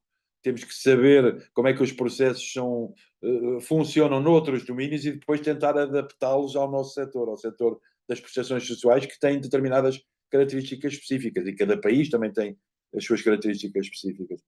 Penso que irá levar algum tempo, e só depois dessa primeira fase é que poderemos então perceber que projetos é que deverão ser aplicados e utilizados no setor social, e que poderemos também identificar quais que as questões que se possam colocar em termos de decisões tomadas pela inteligência artificial, ou outras preocupações que se colocam em relação à inteligência artificial. Tudo isso iremos discutir antes de lançar o sistema. Sim, uma pergunta de seguimento. Acaba de referir o regulamento de proteção de dados, a legislação de proteção de dados, e também referiu que há muitos dados a serem trocados pelos diferentes ministérios, entre os diferentes ministérios. Portanto, a minha primeira pergunta é: como é que é dado o consentimento para o intercâmbio de informações, de dados, entre entidades do Estado? Ou seja, como é que as pessoas autorizam a utilização e a transmissão dos seus dados entre entidades do Estado? E depois também outra questão, que dados é que estão a ser conservados e como é que estão a gerir os dados que conservam? Sim. Muito obrigado pela pergunta. Bom, quando aderimos ou quando acedemos a qualquer plataforma, pode ser o portal eSocial, o registro ou qualquer outra plataforma utilizada pelos cidadãos, antes de clicar no botão para aceder, vai haver um aviso no sentido de que a pessoa está a dar a sua autorização para que os dados possam ser utilizados por nós. Depois, em relação aos dados que são transmitidos ou utilizados por outras instituições privadas, como bancos, companhias de seguros, isso é feito presencialmente, ou seja, quando eu vou ao banco, o empregado bancário, a primeira coisa que me pede é que assine um papel onde eu dou o meu assentimento ao tratamento dos meus dados. Portanto, há um papel que assinamos, segundo o qual autorizamos que os dados sejam utilizados por outras instituições e que possam ser utilizados pelo banco. Só depois de ter esse papel assinado é que o banco pode recolher e utilizar os dados em causa e realizar transações, no fundo. Há, portanto, uma notificação que é enviada ao cidadão quando acede por via eletrónica, e quando o cidadão se dirige a entidades privadas, do setor privado, é-lhes colocada a questão e eles têm que dar autorização no momento para a utilização dos seus dados, no momento em que os fornecem. Bem, eu tenho uma questão relacionada com os benefícios, com as pensões. E a minha questão é como é que é a organização em termos familiares?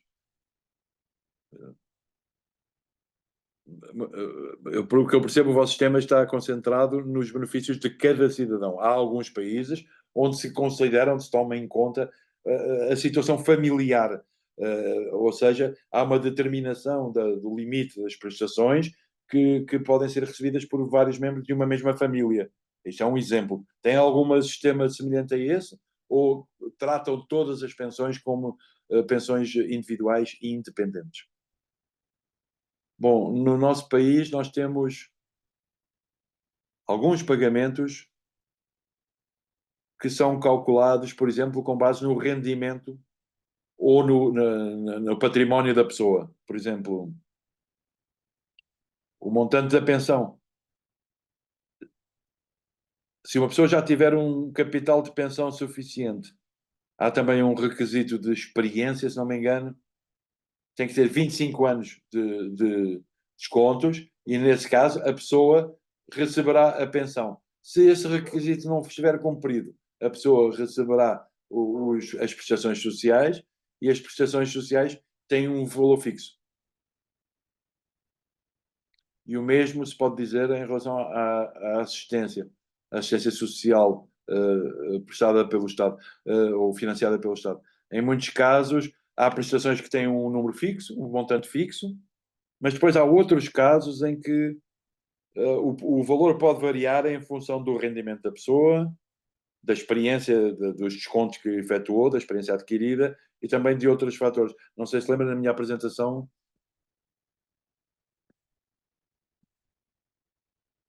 na questão do mecanismo proativo, havia um ponto que tinha a ver com a verificação dentro dos sistemas do Ministério do Trabalho. Ou seja, há um mecanismo que vai verificar não só o capital de pensão acumulado, mas também vai verificar se a pessoa já está a receber algum pagamento, alguma prestação social. Por exemplo, pode ser uma pessoa que tenha uma deficiência, que já estou a receber uma pensão pela minha deficiência e que agora passa a ter direito a uma pensão de reforma. O mecanismo vai ter isso em conta para determinar qual é que é a pensão que vai ser paga. E que vai determinar o montante dessa pensão. Por exemplo, se a pensão de reforma for um valor superior ao valor da pensão de invalidez, a pensão de reforma passa a ser paga a essa pessoa, em vez da pensão de invalidez. Portanto, depende, há vários tipos de casos. Há casos em que os montantes são fixos, há outros em que são dependentes de vários fatores. Sim, só, um pequeno seguimento só. Eu entendo que há a possibilidade,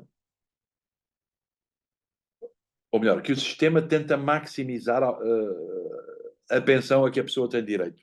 Tenta utilizar o valor mais elevado da pensão a que a pessoa tem direito. E a minha questão é, estas pensões são pagas a qualquer pessoa, independentemente da sua situação familiar? Ou seja, uma pessoa muito rica ou que pertence a uma família muito rica continua a ter direito a estas prestações? Bom, se está a falar da pensão de reforma, se uma pessoa for de uma família rica, provavelmente já tem um capital de pensão suficiente. E nós não consideramos, não temos em conta se a pessoa vem de uma família mais rica ou de uma família mais pobre.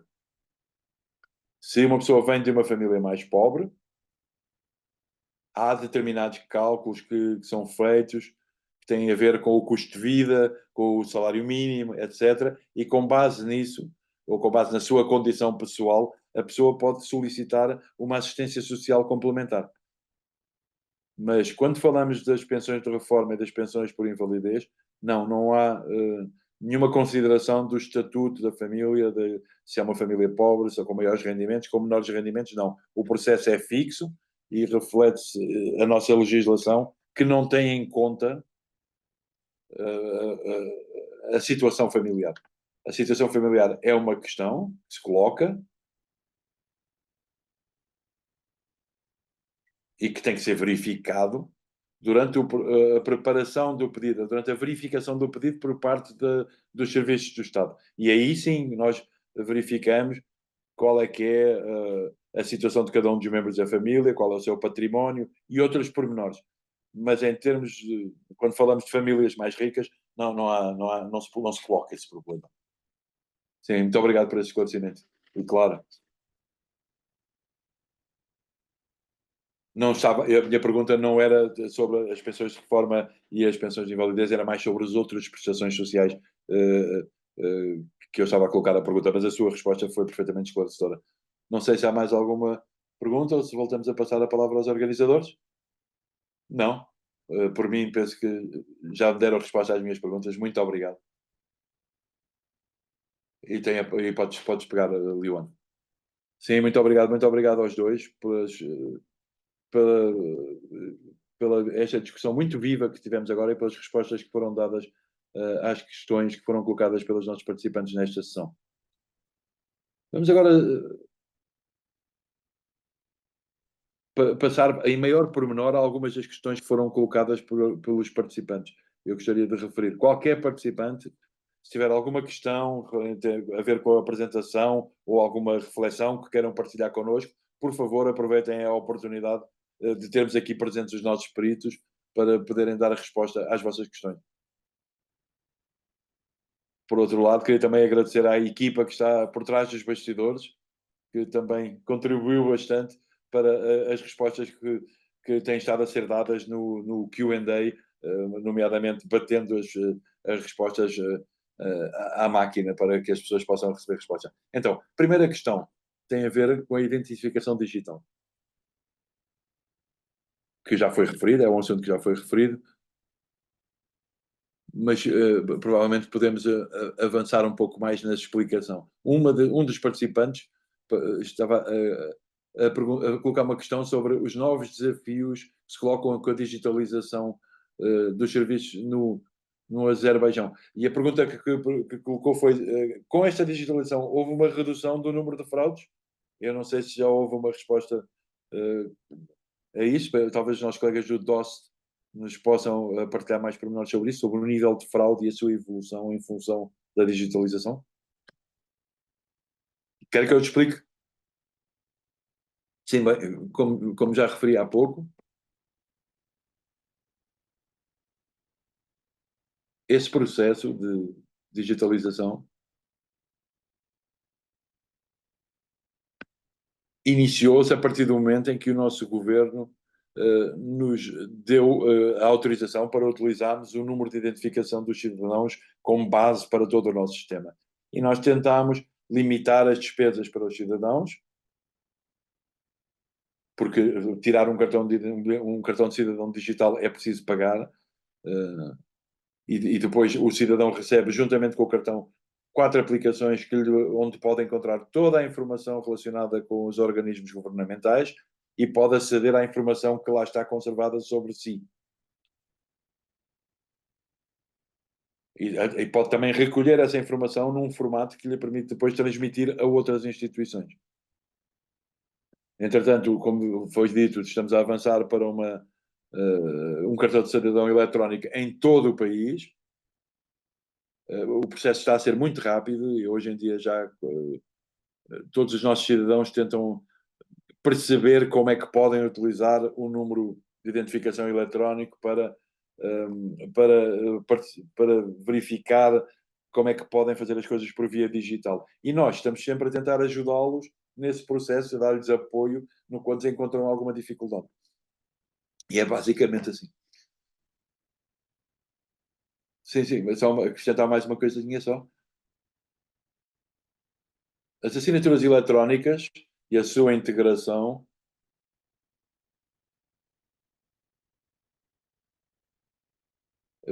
é feita pelos serviços do Ministério da Intervenção da Integração Digital e do Transporte. E, por exemplo, até há poucos anos, nós tínhamos a identificação era uma coisa que se colocava sempre. Quando íamos a qualquer instituição, era preciso levar a identificação. E as coisas demoravam tempo. Mas agora estamos a avançar rapidamente para a utilização, por exemplo, de dados biométricos, conhecimento da cara. E isto pode ser feito em poucos minutos. Basta a pessoa descarregar a aplicação, depois acrescenta alguns dados muito básicos, mas fundamentais, que têm a ver com a identificação, com o número do cartão de cidadão, etc. E depois faz um scan da cara. Depois o processo que está por trás dessa aplicação vai verificar os dados. Por um lado, vai verificar os dados biométricos,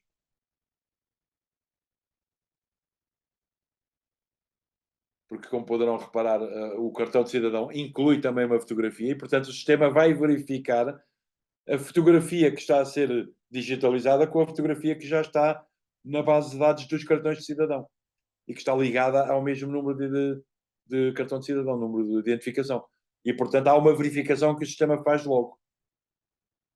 E esta assinatura biométrica está a ganhar grande popularidade no nosso país, porque resolve-se tudo em poucos minutos e depois é uma forma que se pode transportar connosco para nos identificarmos quando for preciso. Está a ser muito aceito na nossa sociedade. Sim, muito obrigado por mais estes pormenores. às vezes fico com a ideia que se calhar devíamos ter algumas sessões mais dedicadas pormenorizadamente a muitas destas questões que vamos discutindo aqui de forma muito rápida. Pois o Karima colocou uma questão que é a seguinte: qual é que foi o impacto desta digitalização avançada em relação às intervenções no quadro da prestação de cuidados sociais, da prestação das prestações sociais? Foram apresentadas várias vantagens, mas o que a Karima pretende saber, se não me engano, é saber do ponto de vista do empregador, do Estado, quais é que foram os benefícios materiais, benefícios físicos, benefícios concretos que o Estado conseguiu obter com este processo de digitalização. Sim, muito obrigado por esta pergunta. Para além das informações fornecidas pelo nosso perito, o Sr. Karimov, mais alguns pormenores que eu vou dar aqui. Bom, nós avançamos com o processo de digitalização. E tentámos eliminar todo o trabalho manual, todos os documentos que são necessários apresentar, e isso é uma conclusão lógica. A conclusão lógica é que o número do pessoal administrativo também está a ser reduzido. Que é necessário, também está a reduzir-se. Eu não vos vou dar números concretos, mas há uma coisa que vos posso dizer, é que o número do pessoal administrativo tem vindo a ser reduzido, temos conseguido reduzir o número do pessoal administrativo que é necessário, e houve uma certa reorientação. As pessoas, por exemplo, que não estavam muito à vontade com certos aspectos da recolha de dados foram colocadas em postos onde tratavam do tratamento desses dados e da sua análise. Portanto, tentámos redistribuir as pessoas para aproveitar da melhor forma as competências de cada um dentro da máquina do Estado. De qualquer maneira, esta transição não foi feita do dia para o outro e não suprimiu os sistemas anteriores. Nós continuamos a ter os centros de OST, e nesses centros de OST, como poderão ter visto nas imagens, havia pessoas que estavam lá sentadas em guichês diferentes e que estão a prestar serviço aos cidadãos que lá se dirigem. Portanto, continua a existir uma forma de contacto com os cidadãos à antiga, digamos assim. Mas, e isto passa muitas vezes pelos centros de OST. Por outro lado, tem também em conta o alcance e as pessoas que se dirigem, a demografia das pessoas que se dirigem aos centros de OSS, também se verifica alguma variação etária. Há pessoas jovens, por exemplo, a quem pedimos ou que nos vêm perguntar como é que podem ajudar as pessoas mais idosas a integrarem-se nos sistemas, etc. E nós envolvemos essas pessoas como voluntárias em todo este processo, ou seja, há voluntários que estão nos centros de OST, que estão lá para falar com jovens, estão lá jovens, há pessoas universitários, e há também pessoas mais idosas que estão lá para poderem contactar com todo o tipo de pessoas que os vêm contactar. E há muita gente que está disponível e que se voluntaria para este tipo de funções porque está interessada em participar no processo de desenvolvimento. Penso que se pode dizer que a nossa integração tem vindo a correr de forma sem grandes ondas, e em termos da situação administrativa não houve assim alterações muito dramáticas. Ainda estamos no processo e todas as pessoas que estão envolvidas na prestação de prestações sociais estão conscientes de quais são os domínios em que é preciso trabalhar mais e em que é preciso que melhoremos a situação. Penso que se pode dizer isso. Muito obrigado pela sua resposta e queria também manifestar aqui o meu reconhecimento pelo trabalho que vocês já têm estado a fazer e também pelo facto de manterem disponíveis as versões antigas, as versões não digitais dos serviços, porque é sempre importante que as pessoas possam ter acesso aos serviços por via digital, mas também, se não for possível por via digital, poderem fazê-lo apresentando papéis e deslocando-se aos centros. É muito importante que que isso continue a existir. Por outro lado, também fica também registado para o futuro que estão a pensar em ações de aumento da literacia digital. Mencionou, por exemplo, a possibilidade de virem pessoas mais novas a apoiar as pessoas mais idosas que estejam menos confortáveis com os serviços, com o contacto através de meios digitais. Penso que é uma ótima forma de pôr toda a gente a participar no processo e de permitir que as pessoas possam aprender aquilo de que precisam. Toda uma série de coisas que têm que ser tomadas em consideração e que vocês estão a considerar muito bem, na minha opinião. Próxima pergunta. Penso que também já foi referido pela Andrea durante a discussão, mas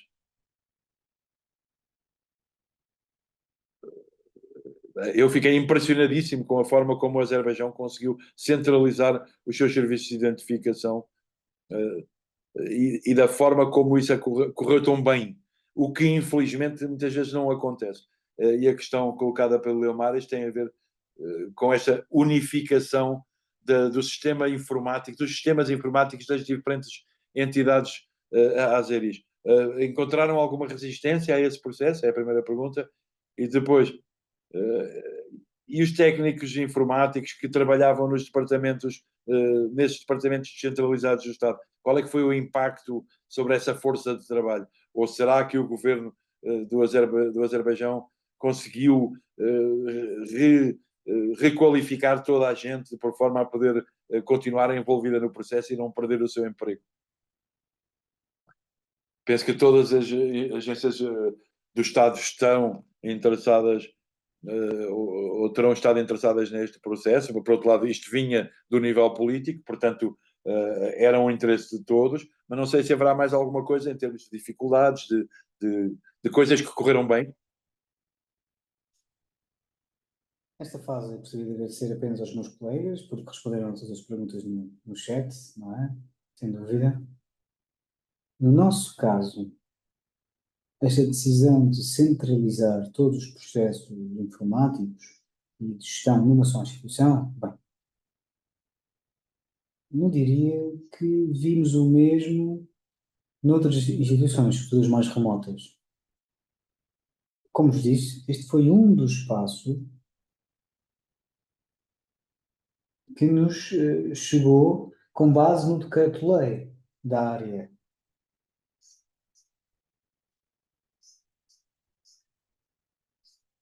E, portanto, nem todos os nossos técnicos dos serviços são funcionários públicos. Não são, não é?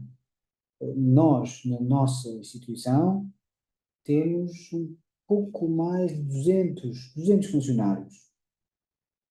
Temos 6 departamentos informáticos, principalmente, não é? Como viram nos slides, e todos os projetos que organizamos, projetos sociais, projetos digitais, são criados e pelos nossos próprios peritos. Não envolvemos, portanto, peritos externos. Todas as análises informáticas, gestores de processo, portanto, toda a cadeia de desenvolvimento de um projeto digital, toda essa peritagem vem do seio das nossas instituições.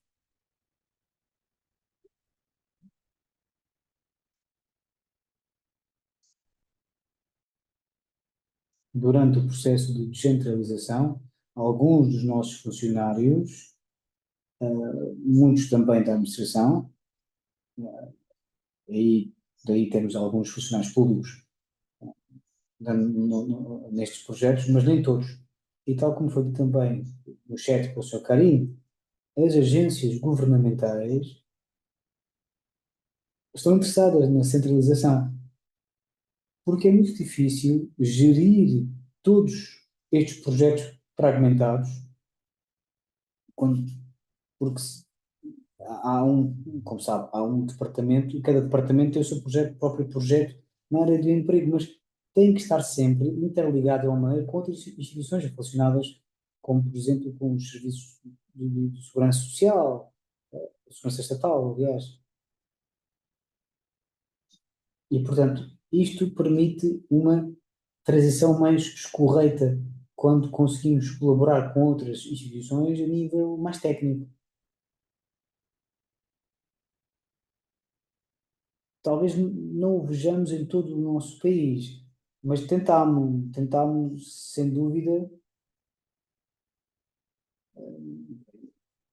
Foi passado 2, 3 anos do funcionamento, 2021, tentámos, mas vemos que a gestão centralizada de projetos informáticos, sobretudo quando temos instituições tão diversas no nosso Ministério, é difícil. E isto facilita a monitorização, evita qualquer tipo de mal-entendido que possa acontecer.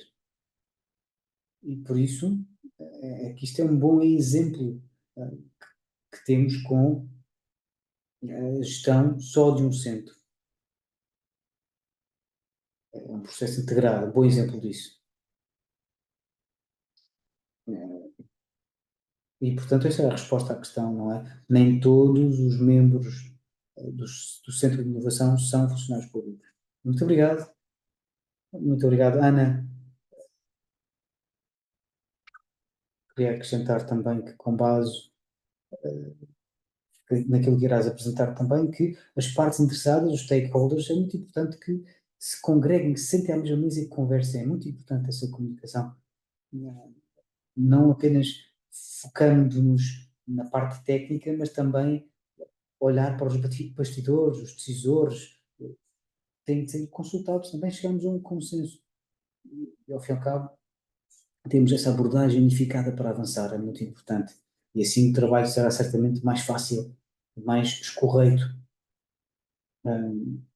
Isso vai depender claramente também das necessidades do cidadão, não acontece só num só dia, de um dia para a noite, não é? Se uma plena digitalização tem que ser uma abordagem faseada, que é também a forma mais inteligente, ao fim e ao cabo.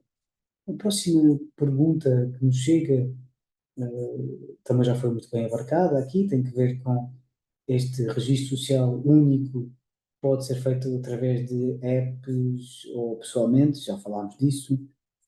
Há uma interface remoto e há também outros pontos disponíveis aos cidadãos. Eu creio que essa segunda parte da pergunta não foi assim tão bem respondida ainda.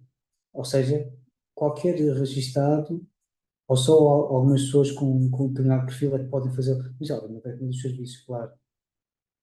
Bem, todos os cidadãos podem registar-se no sistema e podem ter acesso aos seus dados. Não depende dos rendimentos. Eu próprio, por exemplo, eu tenho os meus dados neste registro unificado e posso ver todos a minha informação, independentemente de não ser eu beneficiário de uma pensão ainda, ou não estar envolvida em processos de reabilitação ou de deficiência. Ou qualquer pessoa se pode registrar, porque este registro unificado é, sobretudo, para estarmos informados sobre a informação social pessoal. Eu posso não estar ainda a receber uma pensão, mas se eu já uma vez na vida telefonei ao Ministério, temos nessa interface atividades ministeriais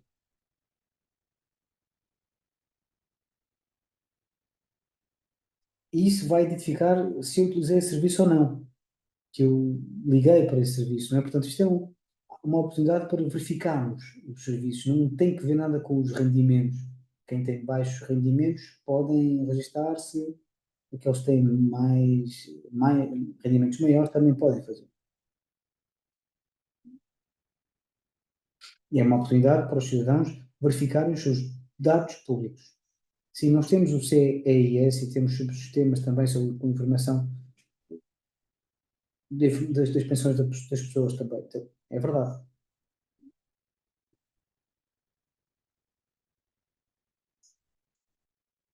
Mas uma pessoa que ligou e deu os seus dados, os seus dedos, os seus dados pessoais de identificação sobre o capital de pensão, por exemplo.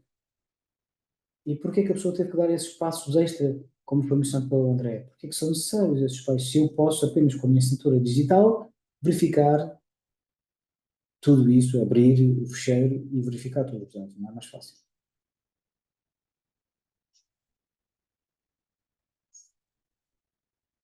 Portanto, toda a informação disponível está no fecheiro da pessoa.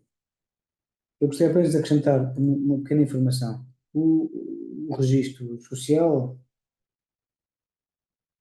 não quer dizer que todos têm de o fazer e que têm que olhar, ver a sua pasta pessoal. Todos os cidadãos do Azerbaijão têm uma pasta social no nosso sistema. Ao fazer esse registro, pode ter acesso à sua informação através da aplicação. Mas, regra geral, o cidadão já tem essa pasta junto do Ministério, essa pasta social. Sim, faz todo o sentido.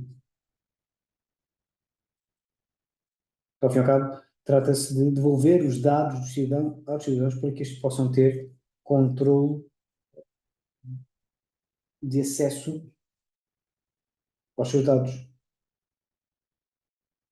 Portanto, eu gosto muito também dessa ideia do facto de ser uma abordagem mais centrada no utilizador. Toda a concepção é ancorada no utilizador. Até agora temos 1,6 milhões de utilizadores deste registro social unificado e é um número que continua a crescer e que talvez, não sei, daqui a um ano ou dois, certamente mais cidadãos beneficiarão deste tipo de serviços.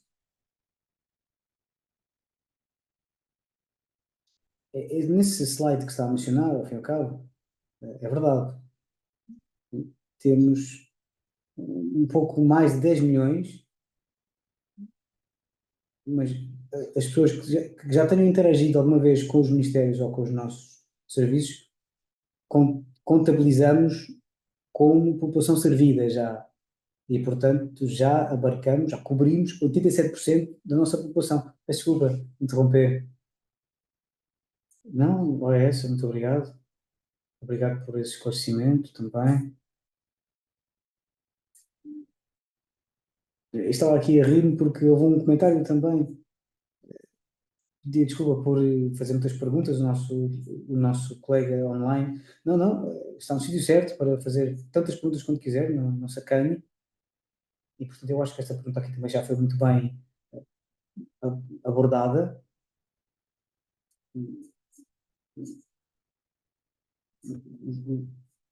Os membros do grado familiar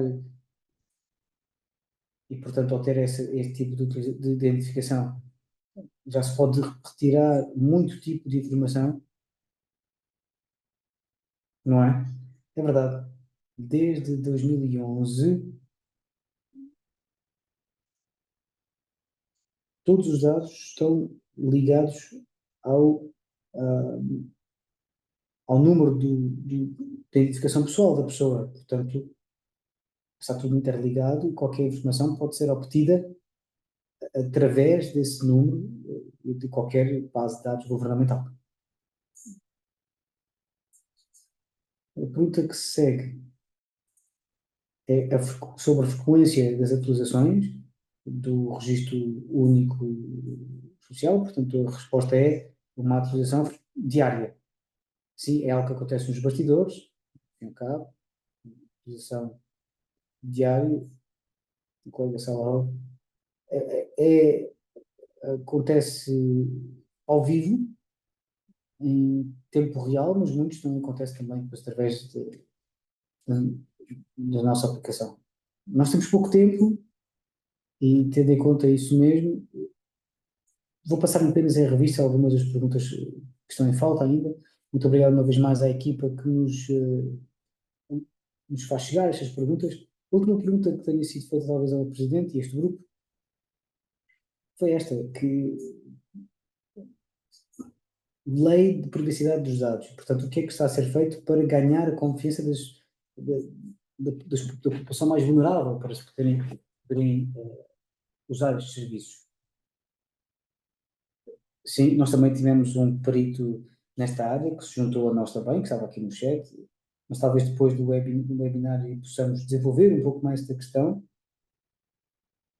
dados pessoais, e nós também temos uma lei para essa e também para a lei da privacidade dos dados, que é respeitada por todas as instituições e, portanto, tendo em conta essa lei e os seus elementos, damos essa informação aos cidadãos, aplicando as medidas pertinentes e com base nessa informação sobre os benefícios e sobre os serviços, tudo está disponibilizado em língua também. Portanto, facultamos toda essa informação. Muito bem.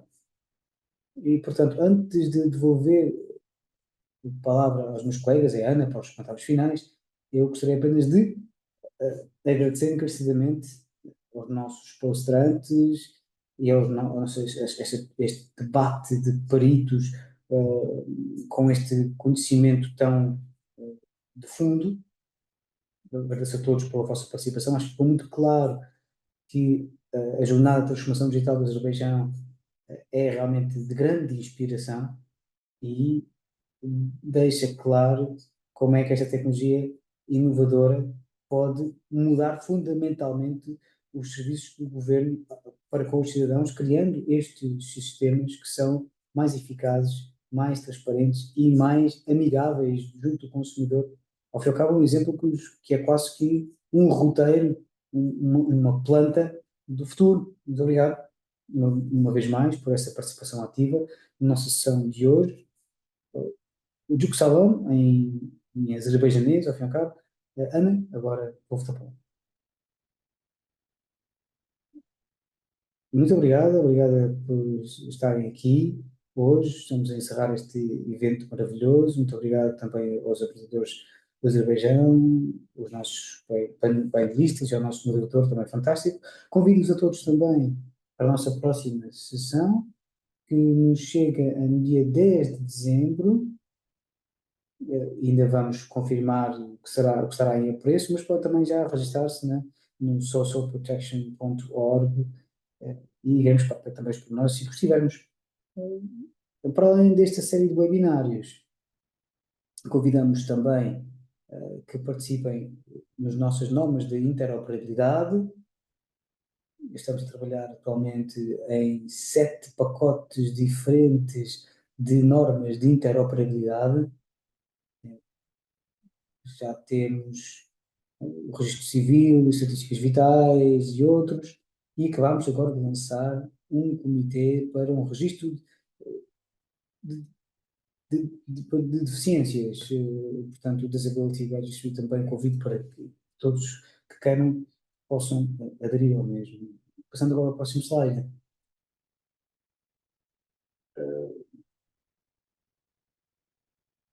Normas de dados, de API, juntem-se ao nosso GitHub e Gitbook, onde podem rever todo o material que já foi disponibilizado e podem também participar e contribuir.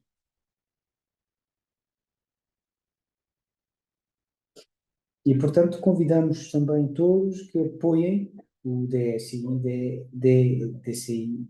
o DCI, revejam esse material, partilhem os nossos webinários, tudo isso. Portanto, poderão também apresentar as vossas propostas de normas para as nossas reuniões de DCI e, obviamente, que teremos todo o gosto em recebê-los nos nossos comitês de normas. Muito obrigado.